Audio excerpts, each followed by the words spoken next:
Welcome to the Practical Parenting Series. My name is Pamela Belisle. I'm the Executive Director of the Parent Resource Center. We hope that you enjoy taking part in the parenting journey with us. In the next few sessions, you'll learn more about parenting styles, how our parenting style was developed. Are we the parent that we want to be, or are we still working on becoming the parent that we choose to be for our children? We'll talk about self-esteem, communication, stress management, discipline, and safety. I hope that you enjoy watching the video and putting new tools in your parenting toolbox.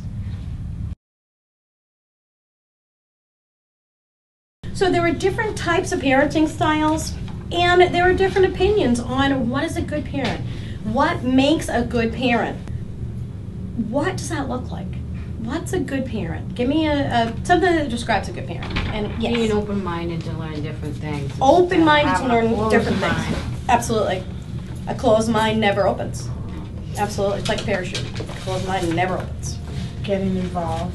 Getting involved. Like not putting Dora on TV and being like, okay, you just sit there. And Yep, I'll see it half an hour. You know, really and know when the good. video ends because your child's coming to you when the video ends. Okay. Don't go pop on another one, because I've seen some parents that do it just to pacify their children. Yep, absolutely. What else? What else works with a good parent? Being loving. Being loving. Showing Absolutely. that love. Yep. Trying to give them a little better than what you maybe had, even if it wasn't bad, but just, you know, Always better. have that. Yep.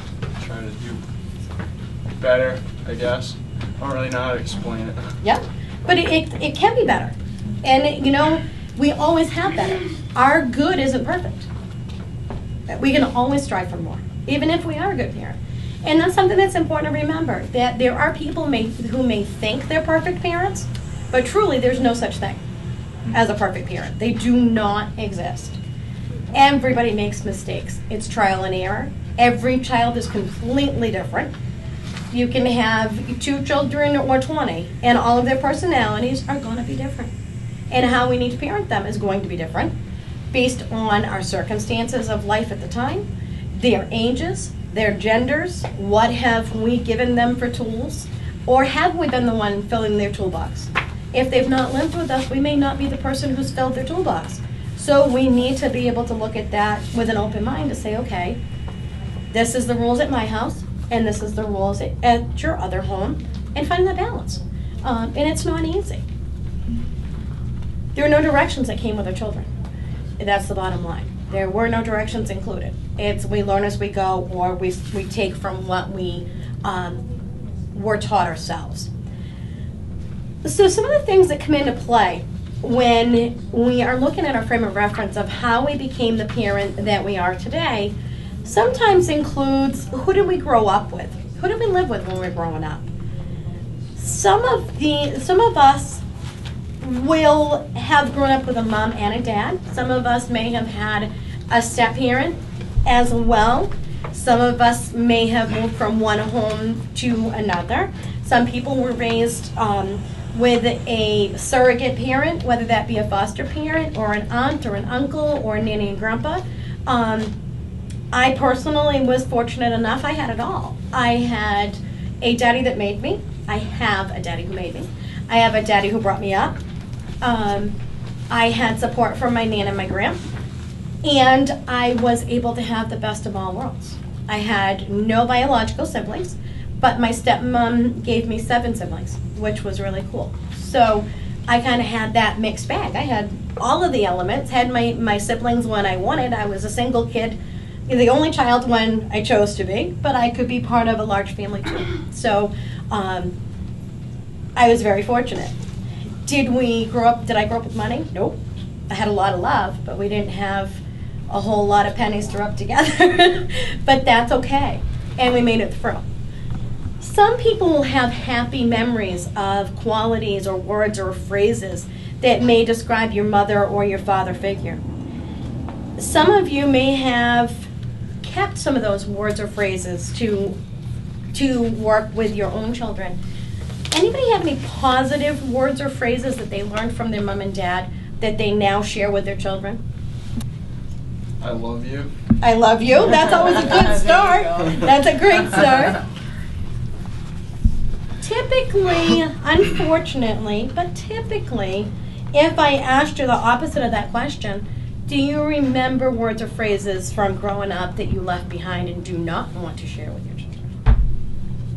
That typically, our toolbox typically will be filled with more of those than things that we continue to do. That doesn't make our parents bad parents. Our parents knew what they knew or were willing to learn, and we are lucky enough to have many more tools at our disposal than our parents did. Some people may not have been the most positive parenting figure when you're growing up and can be the most fantastic grandparents. I say that all the time.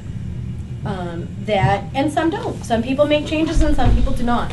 What my point is if there's stuff that you heard, phrases or words or qualities that you want to leave behind, let's share a few of those with each other, because I can tell you that a lot of them are going to be the same.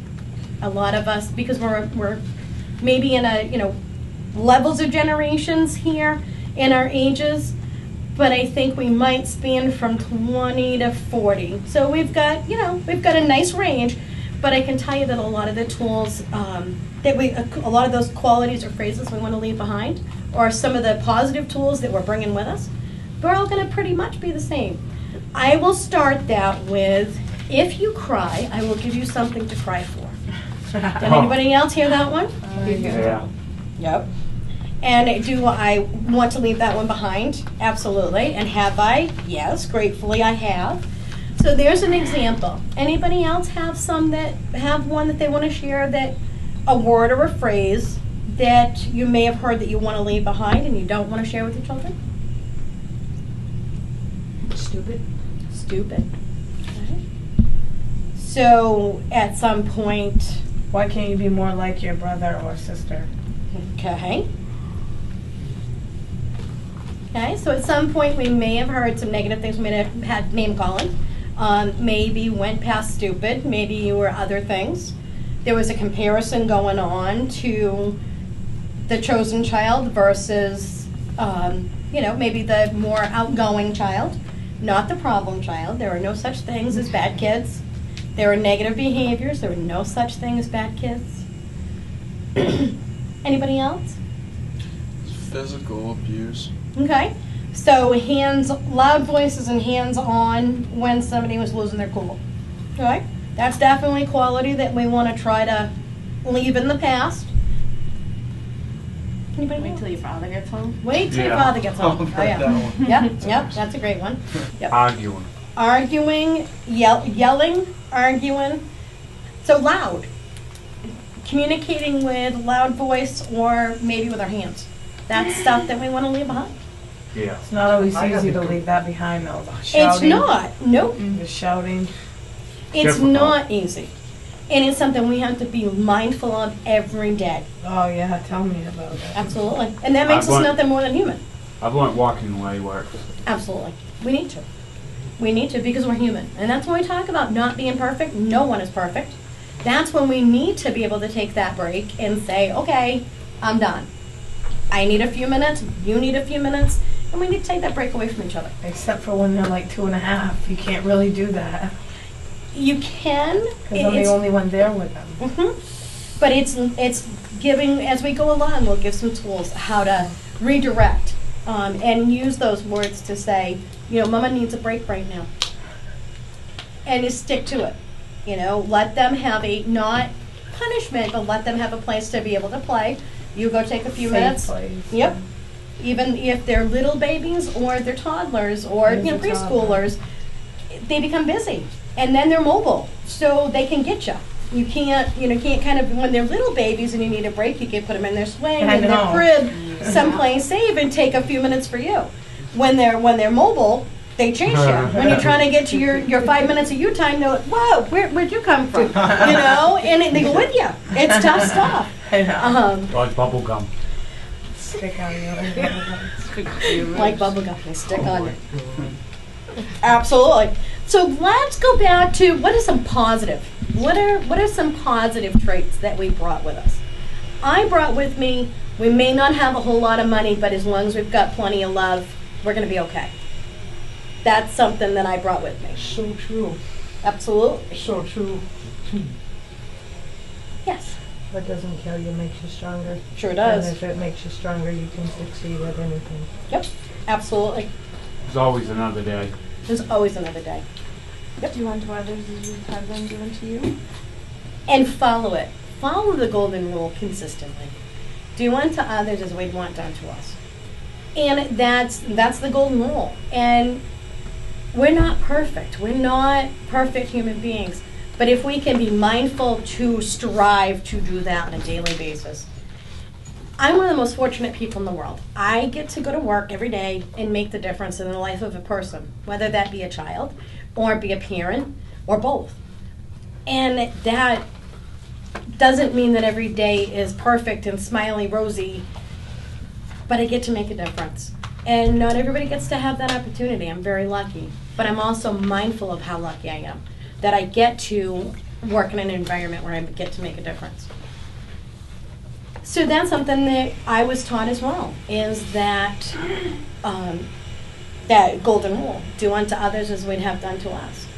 Even if you don't really want to be nice and you really don't want to, follow through, to do it anyway, because you'd want to be treated with respect and dignity, and we need to be able to do that with our children, our peers, our partners. One of the things I heard loudly, no pun intended, was that yelling and hands were brought through the generations. We now have tools that we're going to talk much more about as the weeks go on together, about using timeout, about using redirection, about biting our tongue sometimes instead of saying something that we're going to regret. With that said, you're also going to hear the words, we are human. I know you've heard it a few times already in this short period of time we've been together, but you're going to hear it a few more, because we need to remember that. We are not perfect, but what we can do is use the tools that we're going to acquire together to communicate strongly with our opinions, but strong communication means positive. It doesn't mean that you have to yell to get your point across. And it doesn't mean you have to reach out with your hands to get your point across. The other piece that we're going to really talk a lot about is stress management. Stress happens.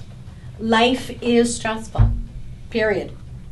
It doesn't matter if you're where you live, doesn't matter how old you are, doesn't matter if you have a lot of money or no money, stress happens. And we want to talk about how to deal with life stressors in the best ways possible. We're also going to talk about positive discipline. Positive discipline is discipline that teaches. Discipline comes from the Latin word disciple. It means to teach. Punishment and discipline are different. They are two distinctly different things. And we're going to talk more about that as we go along and spend some time together. There are three kinds of parenting styles that are defined as authoritarian. Authoritarian parents are ones that rule with the iron fist. These are parents that old school. You're right. You got it. The children are not allowed to ask questions or have their own opinions with authoritarian parents, because they're expected to obey. They do not learn to think for themselves and make good decisions, for the most part. Kids that grow up with authoritarian parents learn to hide their misbehavior because they don't want to be punished. They don't want that loud voice. They don't want that spanking hand or hit. They realize that they can break the rules as long as they don't get caught. They often will become rebellious through our teen years. The next kind of parent is permissive parent. Permissive parents are the hands-off parents. These are the parents that have very few rules, but they don't have consistent limits. If they make a rule, they fail to enforce it. They may follow through with the rule today, but gone tomorrow. And that's confusing for kids. That's confusing if you're saying today it's okay to chew bubble gum and tomorrow it's not. Today it's okay to jump on my couch, but tomorrow it's not. Those messages, if they're not consistent, then the kid's like, okay, why are you yelling at me today when it was okay yesterday? And we want to really be mindful of that. Kids that grow up with a permissive parent typically have trouble getting along with others. They tend to be spoiled and tend to be selfish. Why? Because they've had no rules. It's been my way all along. So as they get bigger, and especially when they become teenagers and preteens and adults, then they're like, all me attitude. It's all about me because it always has been. So we're not doing our kids any favors by giving them inconsistent limits. Equalitarian style of parenting, also called assertive democratic, as we talk about the different wording, this is that happy medium parent. This is the parent that we all strive to be. This is the parent who gives their child choices, but they balance them with demands with freedoms. There's a consistent message. They have rules, but they're few. They're posted and they're consistent. Just like in our classroom. Walking feet, be respectful, listening ears are on, hands to yourself, and inside voices. These are classroom rules, but they can be, for most of us, depending on how old your child is, they should be no different here in a classroom setting than they are at home. Because those are pretty much the basic rules. That means you're listening, you're walking on your feet, not on my couch. Be respectful means that you are listening, you're keeping your hands to yourself, you're using your inside voices. So you're avoiding a lot of the drama by having simple, consistent rules. What also helps is if you post them, because then you're not doing all the talking. You tell the child about the rules, and then you remind them by pointing to them. What are our rules?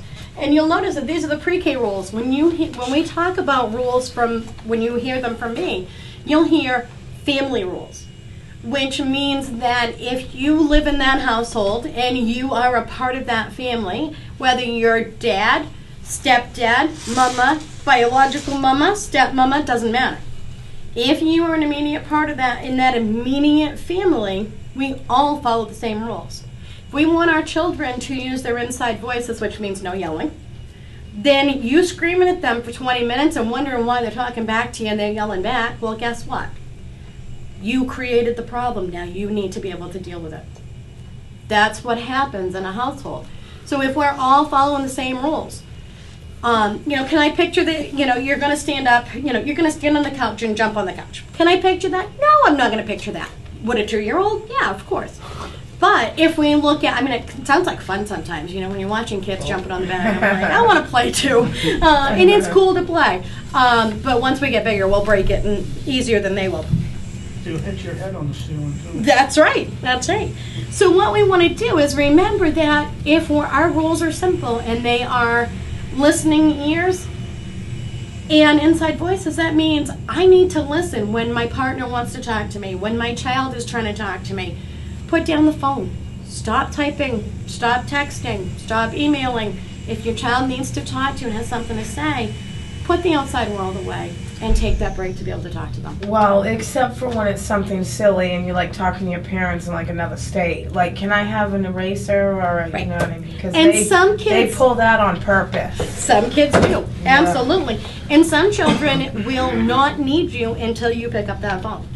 It'll be hours that they wanted nothing to do with you, and as soon as you get on that phone, they need everything under the sun. I know. They all That's my sort of teenager. want Your attention. That's Right, why. right. Because your attention is not focused on them at that moment, and they want it. How do we remedy that? We're using our listening ears, and is that being respectful? That's what we tell them. So we're breaking the house rules. Okay? And you start with, if you're on the phone, you don't have to talk to them. Just do the one finger and walk away from it. Move to another part of the room. Are they going to follow you? Of course they're going to follow you. But after a while, you're doing this consistently, they're going to get the point that, hey, she's not going to yell at me. I'm not going to get the attention that I wanted. Right. Because I'm going to learn to be quiet and just use my hands, gently use my hands to communicate what it is that I need. For children, especially toddlers, the more of a rise they can get out of you, guess what?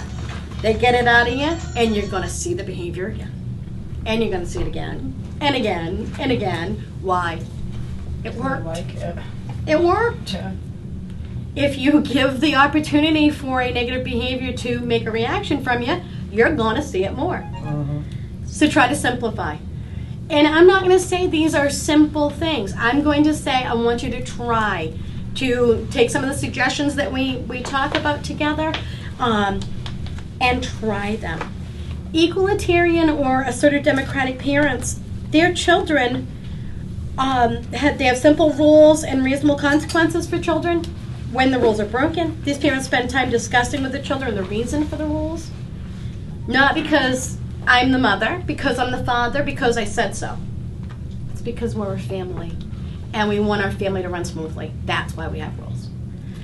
Kids that grow up with an equalitarian or assertive democratic parent learn that their opinions are important. They make better decisions. They usually are independent and responsible.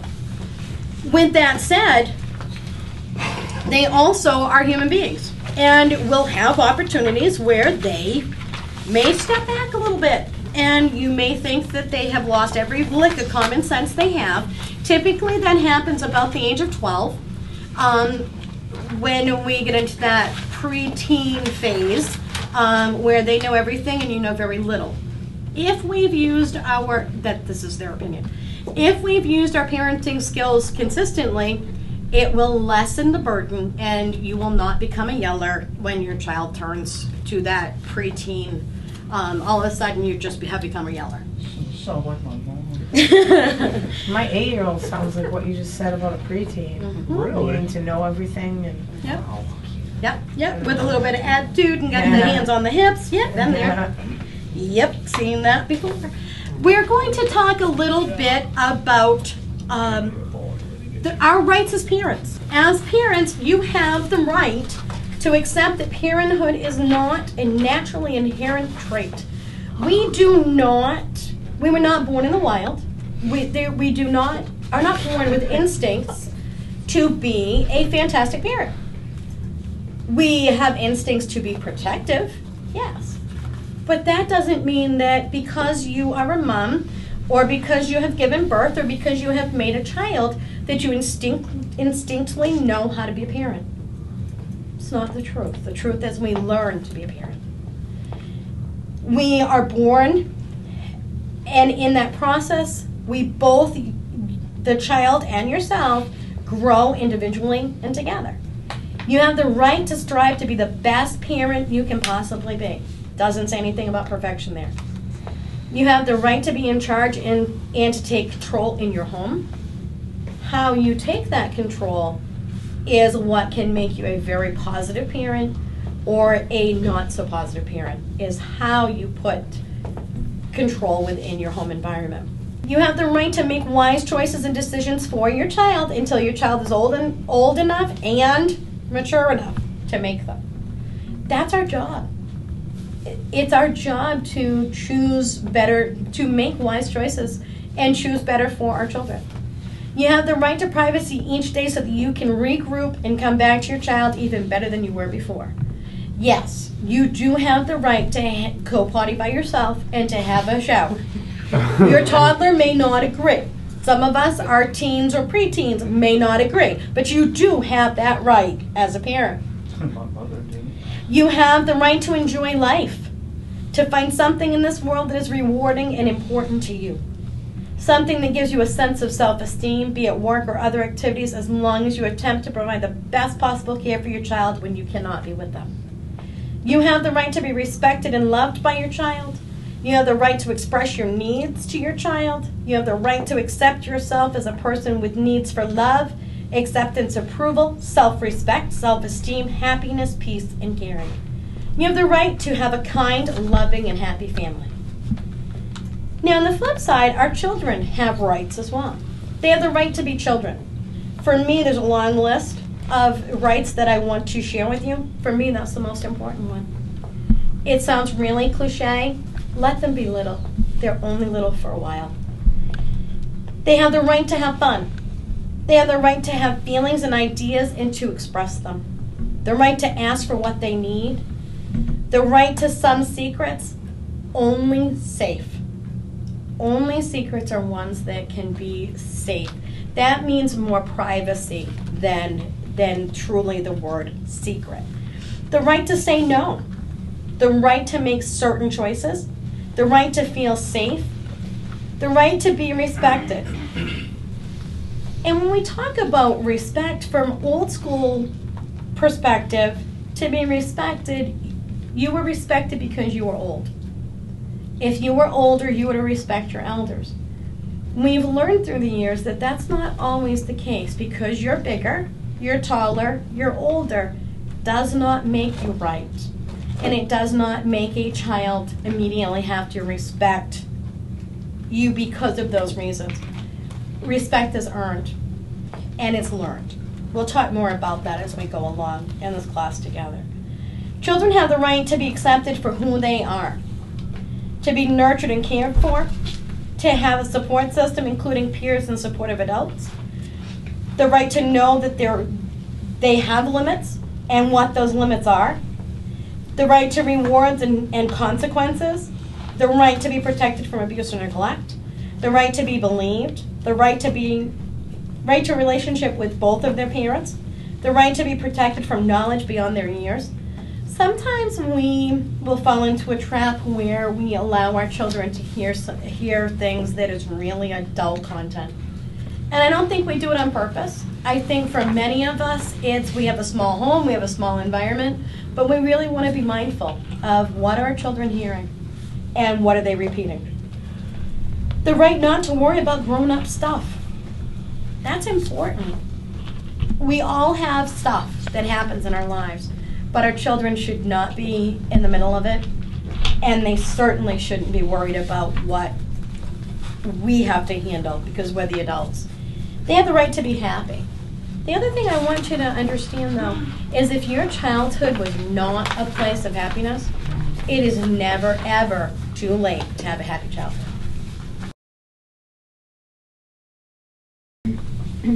In order to understand how a child grows and develops, we want to really briefly touch on what are the areas of growth that all children go through. All children and people continue to go through 4 levels of growth. There's physical growth, which is their movement. Social growth, that's when they're connecting with others. Their emotional growth, feelings about themselves and others, and cognitive, which is thinking and understanding. All of these areas of growth are connected to each other, and we go through these pieces, whether we are 30-something or we're babies. We go through having the importance of movement, the importance of a connection with others, having feelings and being able to express them, how we think and understand. All of these areas are, like I said, whether we're an adult or we're a baby, we all go through them. What's important, though, is that we understand that the most development in our brains occurs in that first 4 years of life. That is the most integral time of when that child's brain is forming and changing with the most impact. Children need safety. They need housing, food, and clothes. They need nourishment, a healthy diet, immunizations depending on your beliefs. I don't put my opinion on either way. Respect. Their feelings need to be acknowledged. So some examples of what we can do is we need to model healthy, positive activities. Have conversations with them. And conversations include talking and listening. And you didn't hear me say anything about yelling or swearing. You heard me say talk and listen. That's what the children need to receive those messages. And it's cool to just have a conversation about random things. And the more things you talk about that are just totally random, the more likely they're going to come to you when it's something really important to have a conversation about. Every child needs different things, even more extensive than those simple things. The McCormick Tribune Foundation printed a really cool list, and it's more extensive than those basic needs. They need the interaction with a caring adult because it increases their capacity to learn. They need touch. Holding and cuddling helps the child's brain to grow. A stable relationship keeps stress levels low. A safe environment in which to live without injury. Self-esteem. The self-esteem grows with respect, encouragement, and positive role models. Quality care from a caring adult when you're not able to be with your child. Play. Play helps your child explore his or her senses and discover how the world works. It's important that we play with them. get down on that floor and enjoy playing with your children. Because you're an adult doesn't mean that play needs to stop. When you're an adult and when you're an adult parent, that means that play needs to continue. It just needs to change a little bit, and let them take the lead. But get on that floor and enjoy the opportunity. They want to play in the mud? Well, you want to make sure your rule is to keep them safe, to play, find a safe place to play, but play with them. Music. Music expands a child's mind, and it expands their world. You can listen to any different opportunity for music. Doesn't have to be something, a specific type of music. Music is just an opportunity for learning more about their environment. Reading. Show how important it is to read, and read with your child. Kids don't care if you maybe stumble over some words. If you're not the strongest reader, your kids aren't going to care. Just tell them stories about the pictures. Absolutely, especially when they're little. If you're not comfortable with your reading level, picture read. There's always a picture. In little kid books, there's always a picture. Talk about what that picture is. Make up your own stories. And some of those are going to be the memories that they'll never forget when they're older. They'll never forget how cool it was, Oh, there's really words to Pokey Little Puppy? Yeah, there is. There's a story that goes along with it because we made our own. And that's stuff that's really important to our children. And it's important to model that. There are different studies that have been done that talk about how our children grow and how we become the people that we are based on nature versus nurture. It is a big debate. You can find lots of information online about it. I just want to cover it just very simple, is by definition. To nurture is to promote the growth and development of all of one's positive traits. It is to respect and care for yourself, others, and your environment. And this is as defined by Stephen Belisle, who is the author of the famous nurturing program. Nature, on the other hand, describes what we were born with genetically for personality traits. So what that means is that both of these elements are clearly going to have roles in the way our children grow to be adults and how we parent them. But it's up to us to teach and model those positive traits that we want to see in them. Dr. Phil says it best, that children are little adults under construction. And that's the truth. They are under construction. But like any good foundation, any building that we build, it needs a strong foundation. And that foundation is us. And it's never too late to implement positive parenting skills within your family unit. Remember to let children be little. They're only little for a while. And if we blink, we might miss it. It's important to understand that there's different stages of development that kids are going to go through. Toddlers are not terrible because they're 2. We need to rewind some of those tapes that we heard about temper tantrums and terrible 2s. Let's flip those back to being terrific toddlers, because they are terrific. Can they push your buttons? Absolutely, but so can a 16-year-old. And you're not going to call them a terrible 16-year-old. I don't know. My daughter is way well behaved compared to my 2.5-year-old. It depends on their personality. We want to remember that every child has their own distinct personality. Yeah. And that's where that nature comes in, that genetically some kiddos have different personality traits. Some kiddos will have different disabilities or learning disabilities. They may have a personality that doesn't match with yours. There's a lot of different factors that come in.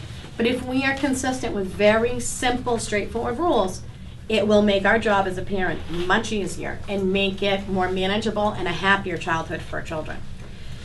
We want to talk about this. There's a scientist whose name is Abraham Maslow, and he's known for the hierarchy of needs. Very good. And what I want, if you come out of this series with me, that you remember the pyramid. That's what, it doesn't matter to me if you remember Maslow's hierarchy of needs. What I want you to remember is that our life is, all of us as human beings have different levels that we strive for.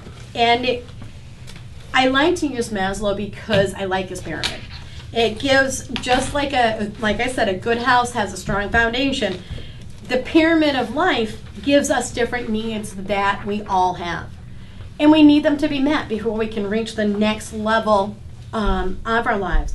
So if we look at the pyramid, Maslow's pyramid, our basic needs are our physiological needs. These are the things that we need to sustain our lives. We need to have air, we need to have water, food, and sleep.